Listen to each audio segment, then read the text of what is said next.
I don't talk about this often, not because I'm afraid people won't believe me, but because every time I recall it, I can still smell the air like rotting leaves and old dust. It happened in the fall of 2018. I was house sitting for my cousin, Daniel, while he and his wife went on a trip to Iceland. Their home was in upstate New York, one of those older properties tucked far back from the road, surrounded by trees, with the nearest neighbor almost a quarter-mile down. A gravel lane, barely wide enough for one car, led through the woods and curved sharply before opening up to the house. It was peaceful out there. Quiet.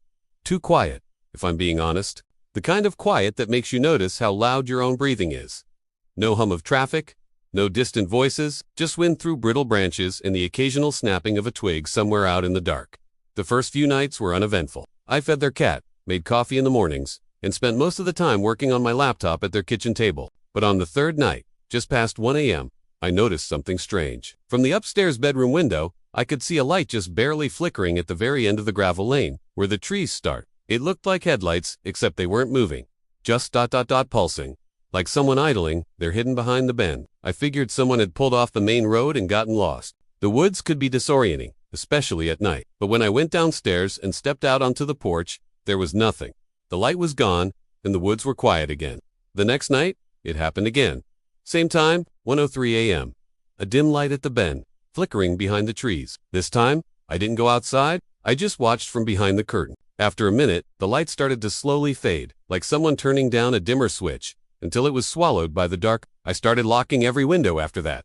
On the fifth night, I couldn't sleep. I kept thinking about that light. Something about it didn't feel right. It wasn't just a car. It couldn't be. There's no reason for anyone to be down that lane. It's a dead end, and the forest is too thick for shortcuts. At 12:59, I found myself standing by the window again, heart pounding, eyes fixed on that bend.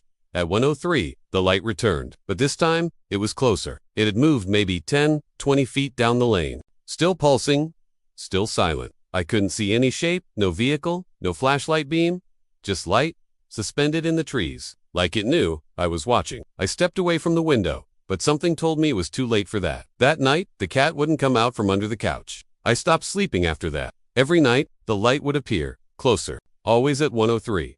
I started recording it with my phone, but the screen just showed black, no matter what I saw with my own eyes. I called Daniel, tried to laugh it off, asked if the property had any kind of motion lights at the end of the drive. He said no.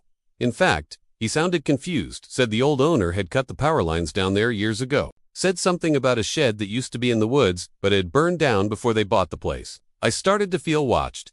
Even during the day, I'd look up from the kitchen table and feel that static pressure, like someone was standing just behind me. But there was never anyone there. The shadows in the house started to feel too dark, like they weren't empty. On the seventh night, I didn't go to the window. I sat on the floor of the guest bedroom, clutching the cat like it was the only real thing left in the world. At 1:03 a.m., the lights didn't appear at the bend. This time, they started right in front of the porch. Pulsing. Silent. Too bright to be natural, but too dim to belong to any vehicle I know. I heard something move on the gravel. Slow footsteps. Not heavy, more like dragging. I remember praying it would go away, that it wasn't real, that I was dreaming.